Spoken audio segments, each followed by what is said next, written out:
Hello folks, I'm John Myrie and welcome to the Wisconsin Northland Outdoors.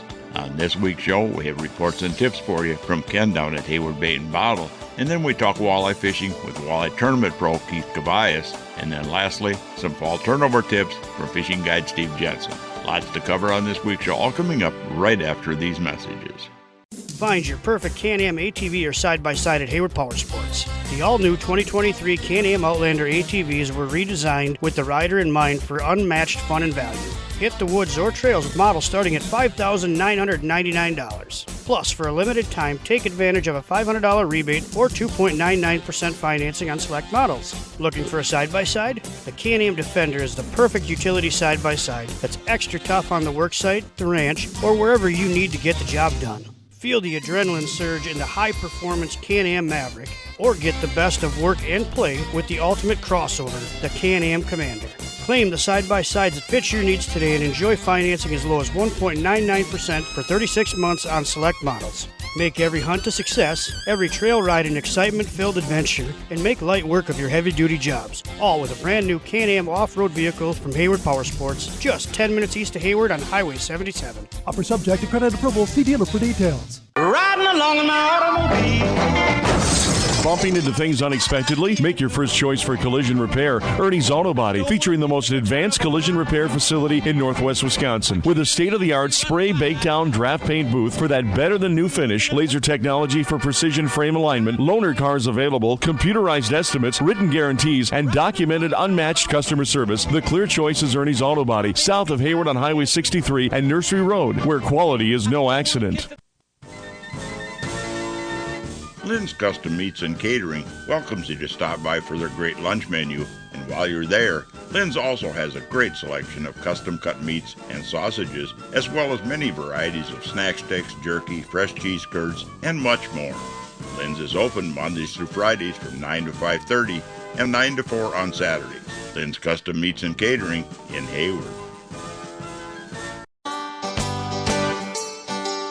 We're down Hayward Bait and Bottle, and I'm talking to Ken down here. And Ken, obviously we're getting into fall. The trees are changing color, and it's been cooler at night. What are you seeing and hearing as far as the fishing out there? Let's start with the panfish. Well, panfisher is still going pretty good. They're on the weed lines and deeper structure, deeper humps and stuff, kind of, above the thermocline, and every lake's a little bit different.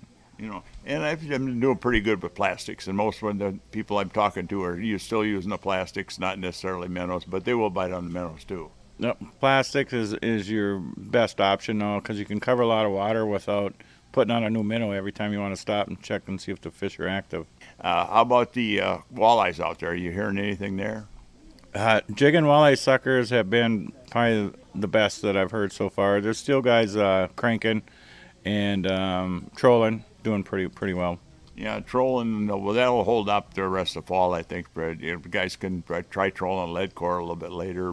Yep. So last year, I caught walleyes as far as 37 feet deep in late September on round, and they seem to be in 35 feet on grindstone and 30 to 32 feet on Le Coudray, and that seems to be, the norm to find the big schools. Anything on the bass fishing out there? What's going on there? Smallmouth is usually pretty good at this time of year. Yep, smallmouth, they're taking topwater, little football jigs and Ned rigs, and hair jigs is only if necessary. That's mainly a spring bait, but they still bite it.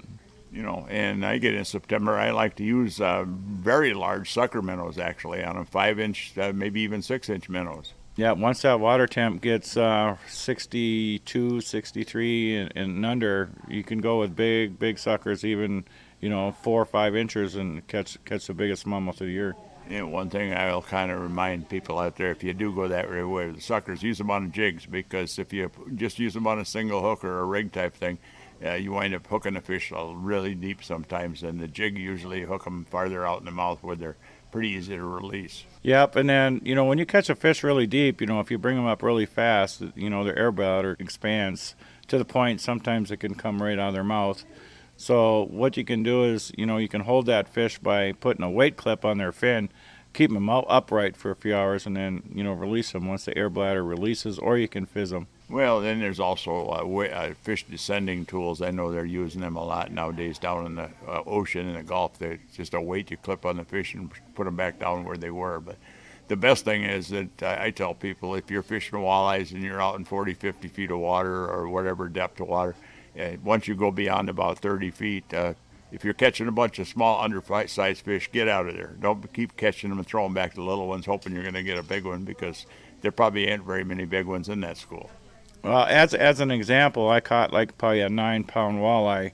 I was pre-fishing for a tournament on Gull Lake, Minnesota, and it was real early in the morning. I was trying to follow the seagulls around, and this one big walleye had come up from 30-some feet of water, and his his air bladder was right out of its throat.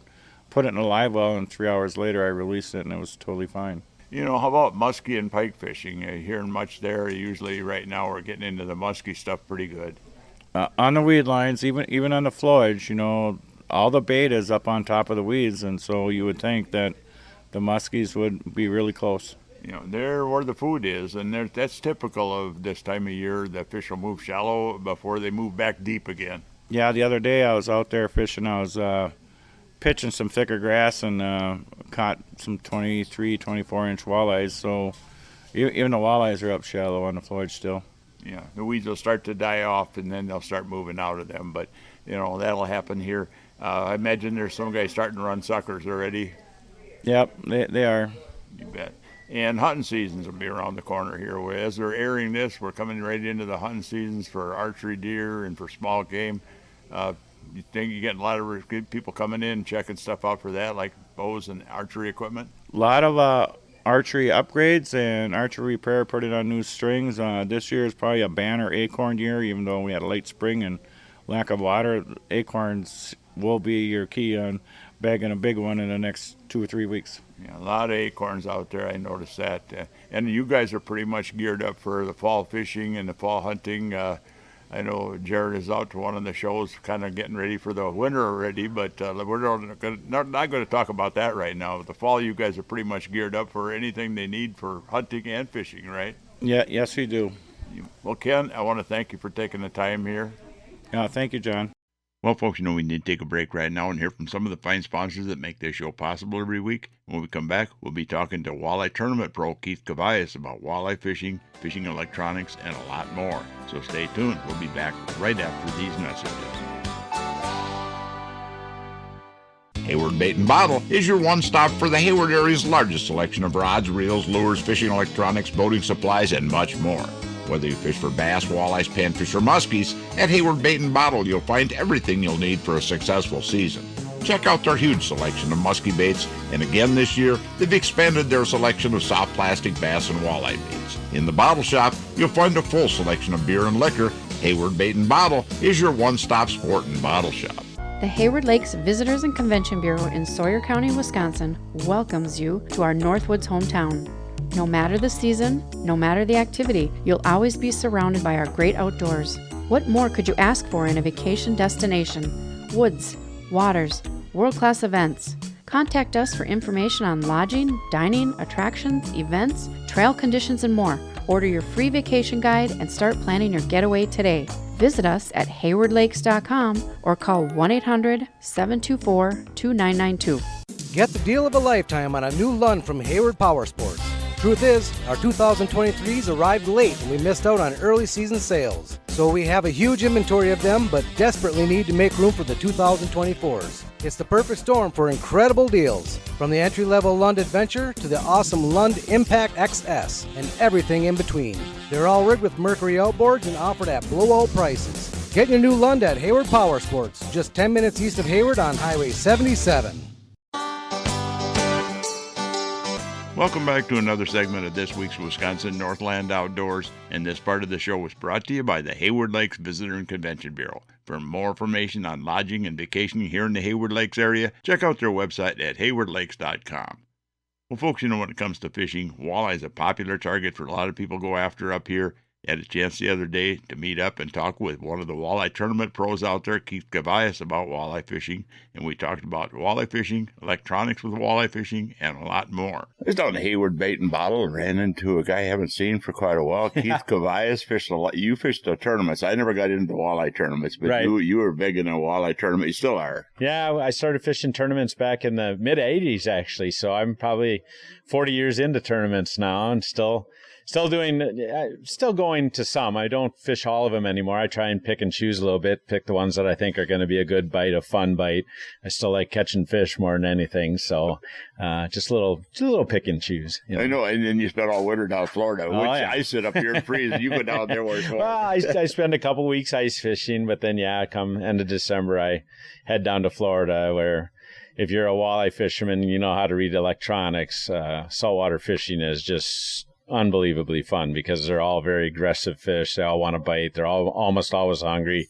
So if you can spot a rock pile or a ledge or anything on your sonar, there's always going to be fish down there, just no matter what it is. It's amazing where we went to in my career, your career, as far as electronics. It's unbelievable. And now with the new active targets, the forward-facing sonars and things like that, it really is a game changer.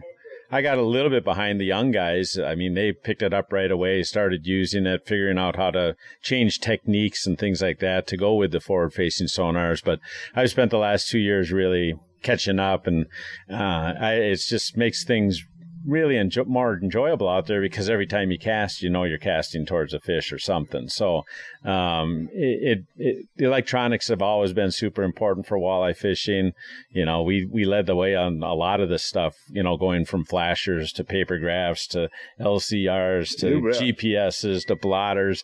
I mean, we were always there, and like I said, now it's the forward-facing sonar that's the next thing. Just getting you on fish quicker. Well, you want to get on board with that stuff and learn how to use this stuff. And there's a lot of old timers and actually some young guys out there. They're always complaining. They're saying that, well, now the forward-facing sonar is going to be the end all. It's going to wipe out the fishery. But we've been hearing that comment going back from the flasher. Well, and part of that is, the responsibility of the angler. If you really believe that, go out there and catch fish and throw some back. Yeah.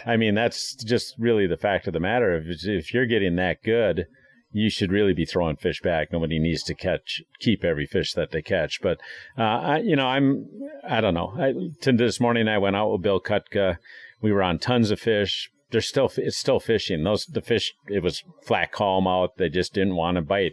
Caught a few on shiver minnows and things like that. We had to really get aggressive and just almost make them mad to bite them. But, we went out for a couple hours and caught some fish. So that's the main thing. And again, we knew we were on fish because we were using the active target, and we knew they were out there. We could see our baits coming by them, and every once in a while one would bite. It's even more frustrating when you got that kind of equipment. You see the fish and you can't make them bite. Yeah.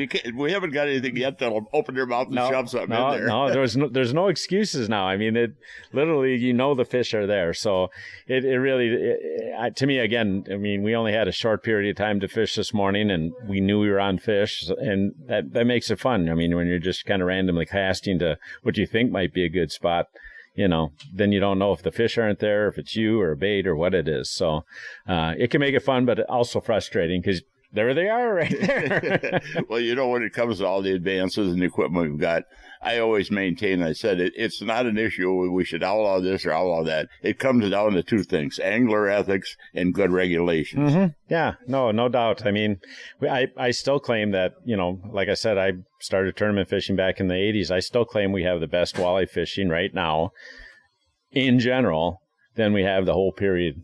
Things are just getting better and better. And I think a lot of that has to do with the anglers putting back some fish. It has to do with the better management, the better tools that the fish managers have too to count fish and see, so I think the outlook for walleye fishing is really good. It has been. But again, it's up to us anglers to make sure that stays good. Let's talk a little bit about walleye fishing, and the first thing I must say is that there's a lot of anglers out there. When they think of predator fish, they think of muskies, they think of northern pike, but they don't think of walleyes. But walleye could actually be a bigger predator than the real toothy fish. Oh, yeah. Walleyes are eating machines, basically. I mean, the hard part always about walleye fishing has been to find them. Usually, I should say that usually, once you find them, you can figure out a way to make them bite. But walleyes, yeah, they're built for eating. They're very, very good eyes, so a lot of times what they'll do, and I think we might have run into this a little here, in a real clear water situation, they're going to bite right away as the sun comes up in the morning or right before sunrise, and they bite right at sunset, because in those time frames, they've got a huge advantage over almost every fish in the lake because they see so well in the dark. So they will take advantage of dark days. They'll take advantage of windy days, cloudy days, and then again the low light periods. And they don't slash and burn like a northern pike or a muskie does, but they've got very sharp teeth. They'll grab the bait. They'll actually just hold it in their mouth until the thing quits struggling, and then they eat it. So no, walleyes are definitely on the high on the predator chain, and they do a good job of eating bait. Well, and you made a point there, finding the fish. A lot of people struggle out there. Sometimes I do, trying to catch walleyes. But the biggest thing is, if you can get a good chance of making them bite, either aggressively or feeding on something, if you're where the fish are. But you got to find the fish, and there's not fish everywhere. The numbers of walleyes actually is not as high as a lot of people think. No, but they are a schooling fish, and they're typically keen on something. So if you can figure out what they're keen on, whether it's insects or certain type of minnow or whatever it is they happen to be eating, then a lot of times there's going to be most of the walleyes doing the same thing. So once you figure out a little bit of a pattern, it can be really good. And that really does go too, like I said this morning. I mean, you mentioned a little bit. A lot of people, I think the biggest problem people get a lot of times is they think when the fish aren't biting, you should go even slower and smaller. Go to a jig and a crawler and go to something really slow and just put it in front of them and let them sit. And a lot of times that's not what it is. I mean, if they're biting, they'll bite that jig and crawler or that minnow or whatever it is. But sometimes when they aren't biting, you just got to get really aggressive with them, whether that's pulling a crankbait by them and making them kind of react to the crankbait, or like this morning we were throwing shiver minnows at them. Shiver minnows are a very aggressive bait, jumping back and forth. It looks like a wounded fish down there, and they literally have to chase after it and get it because it isn't sitting in front of them. But sometimes it's those kind of things that make the fish bite instead of just getting more and more finessey, which is what a lot of the anglers think about. Well, we're allowed to troll up here now, and I know there's going to be more guys out here. We're coming in the fall as we're talking. We're allowed to troll on any lake. We're limited on lines to some degree, but trolling, I see a lot of when it comes to tournaments. You guys spend a lot of time trolling, actually. Yeah. I mean, the key about trolling is in the tournaments especially, we can fish a lot of lines. Wisconsin has 3 rods, but even out in Erie or wherever we're trolling, we can fish a lot of lines. You can cover a lot of water. And quite frankly, even on these, lakes up here by Hayward, these natural lakes, people overlook the open water fishery. A lot of the bigger fish in your systems, a lot of times will, in the summer especially, come off the structure. They aren't on the rock piles or the rock bars or even on the weed edges. They'll literally go out in the middle of the lake and suspend out there because that's maybe where schools of perch are or crappie or something like that. Again, they're looking for food. And a lot of times if you can get out there and figure out that they're out there, see them on your depth finders, and then kind of look at where you're seeing the marks out there, maybe they're 10 feet off the bottom or 15 feet off the bottom, and then try and run your crankbaits just above them, that's when you'll have success out in the open water. The good thing is it's kind of a cookbook now. There's an app out there called Precision Trolling Data, where literally it'll tell you how much line to let out to get a bait to a certain depth. So if you see fish down 15 feet, you think, well, I'd run some baits at like 12 feet down, just above them. It would tell you, for a flicker shad, let out, I don't know what it is, 120 feet or whatever it is. Or a snap point, 50 plus 2. Right, 50 plus 2 data is there. If you got to go a little bit deeper, you throw it on an offshore planer board, you swing it out to the side, and you just troll around. And if that doesn't work, you switch the height of the bait a little bit or the color or the action. And, once you start getting bites, you figured out a pattern, you just put more of those on and catch much fish. Well, folks, we need to take yet another break and hear from even more of the fine sponsors that make this show possible every week. When we come back, we'll have the second part of that talk we had with Walleye Tournament Pro Keith Kavajecz. So stay tuned. We'll be back right after these messages. Hey folks, come on over to Hayward Ace Hardware and check out the area's largest selection of firearms, ammo, and accessories. We carry top brands like Browning and Sig Sauer, and we have a great selection of the newest and hard-to-find models. We've got a large selection of ammo with more coming in daily. If you need a scope, we carry great brands like Leupold, Hawk, and EOTech, and we'll even mount it and bore-sight it for you too. We even sell suppressors and silencers. And don't forget to check out our Guns of the Week. Huge discounts on a variety of pistols, rifles, and shotguns that change every week. So stop on in to Hayward Ace Hardware, your firearms superstore. Hayward Ace Hardware, Highway 63 North in Hayward, or give us a call at 715-634-8700. Hey folks, the Log Cabin Store in Northwoods Beach on Highway K between the Big Lakes has groceries, ice, beer, liquor, and pop, and now has all new tackle and bait supplies. All current antiques and household items are now on sale and all must go to make room for the sport shop. That's at the Log Cabin Store in Northwoods Beach between the Big Lakes. Hayward Animal Hospital is a full-service medical and surgical hospital featuring on-site laboratory, digital and dental x-ray, in-house pharmacy, and online store. Dr. Ostrander has 40 years of experience dealing with illnesses, injuries, surgery, and dentistry. Hayward Animal Hospital offers urgent care appointments and emergency surgery daily. Please call early in the day for these appointments. They open at 8 a.m.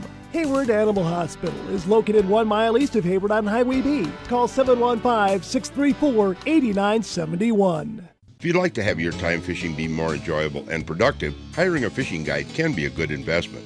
Whether it's learning more about fish patterns throughout the year, learning how to use your depth finder to find the best spots and fish, learn how to use that GPS to get the most out of it, or learn better boat control. A day on the water with a guide can really help you to be a better angler, as well as make a day on the lake very enjoyable. To book a guide trip this year or get more information, you can find us on the internet at www.wiscnorthlandoutdoors.com and then just click on Area Guides. Welcome back to the last segment of this week's Wisconsin Northland Outdoors. And folks, you know, we're going to jump right back into the second part of that talk we had with walleye tournament pro Keith Kavajecz. Seems to me, too, that you guys fish the crankbaits a lot in the tournaments because the crankbaits seem to catch bigger fish. I seem to catch bigger fish on crankbaits. I believe that's true. I mean, part of it is because a lot of times we're fishing those crankbaits out where the bigger fish are, and we know that, you know, you can put on a more substantial bait, you know, a number 11 or 12. That means an 11 centimeter or 12 centimeter. I mean, that's a pretty good size bait, and it's going to only really attract bigger fish. But in tournaments, that's what we want, is bigger fish. Right.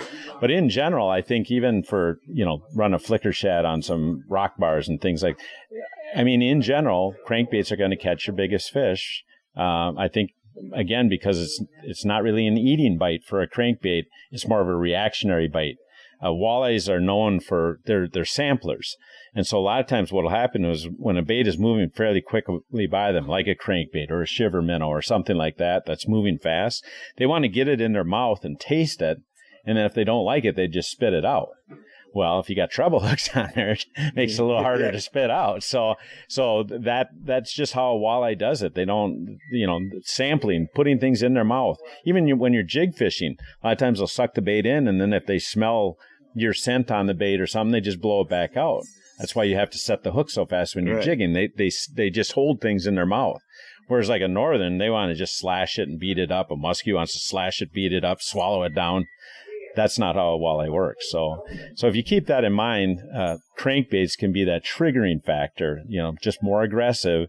And because of that, a lot of times they will catch the bigger fish. A lot of changes in crankbaits over the years. I know you've been working real close with Berkeley over many years. Right. We started out with the flicker shad. Flicker shad, and the flicker I throw a lot of them, and you know, but you've got a lot of other stuff going on too. Well, we just came out this spring or this fall. In fact, next month, September, we're going to see our newest bait out. And it's called the Deep Hit Stick. It's a little bit more aggressive bait. It's got a little bit wider action, got a little bit louder rattles in it, but it's really meant for those bigger aggressive fish. Right now it comes in at like a 9, a 10.5, and a 12.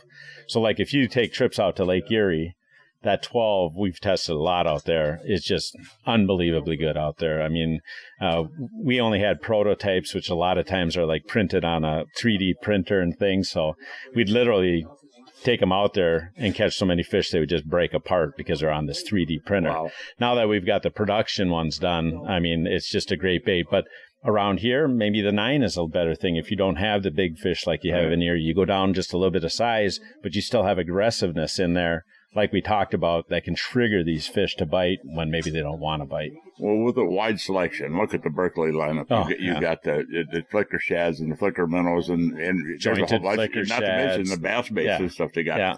How do you make a decision which bait to throw? Is there a kind of something you look at there? Well, a lot of it has to do with the size of fish you're going after. Again, if you're going for, if you're mainly catching 15 to 20 inch fish, that's kind of your target, then you got to stay smaller, like a number 7 or a number 5, something a little bit smaller.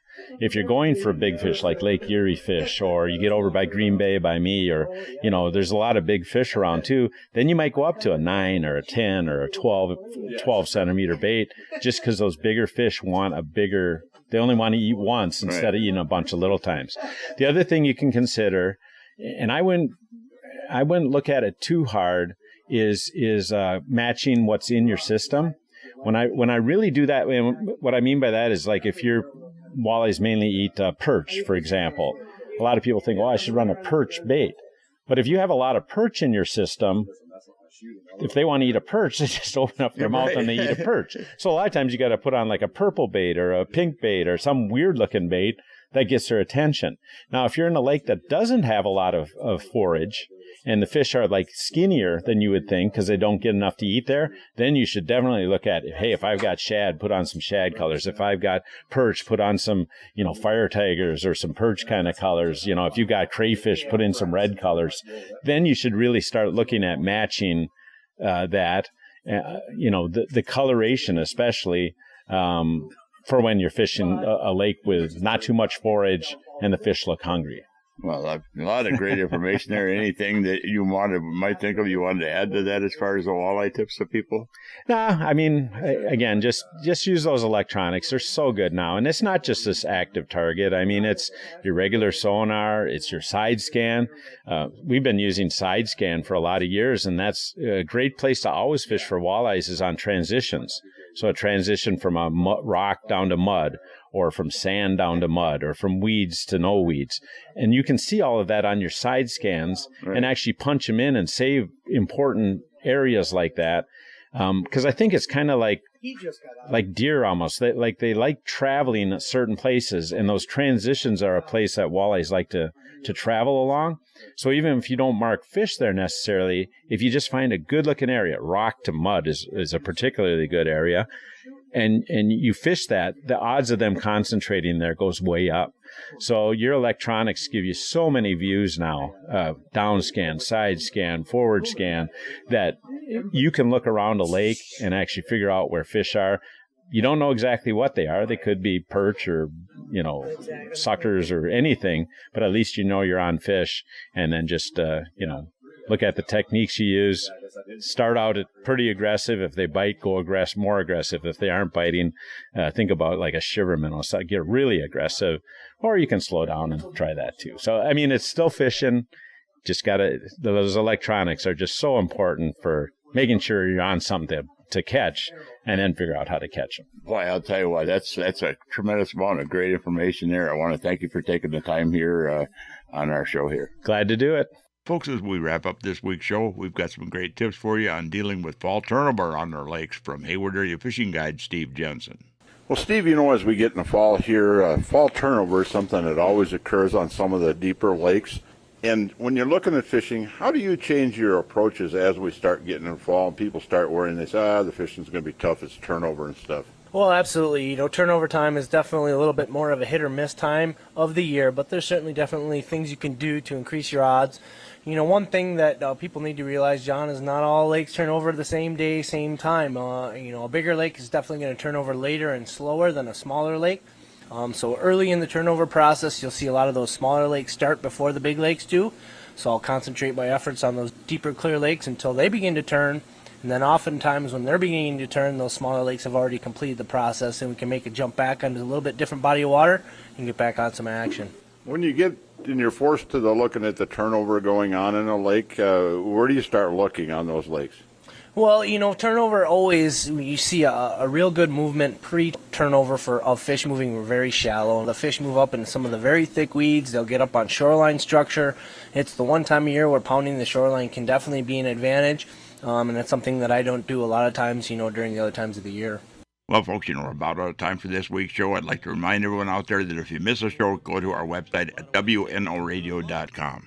From there, you can link to our podcast site, and the show is also on Spotify and Google Podcasts every week. And also, if you're looking for information on vacationing and lodging here in the Hayward Lakes area, check out the Hayward Lakes Visitor and Convention Bureau website at haywardlakes.com. Thanks for listening, folks. We're out of time, and we'll be back again next week with another interesting show for you. Listen with me, I'm gonna take you there to our Wisconsin outdoors, our Wisconsin outdoors. This program has been produced and hosted entirely by Wisconsin Northland Outdoor Communications. Any and all views expressed are not necessarily those of the station.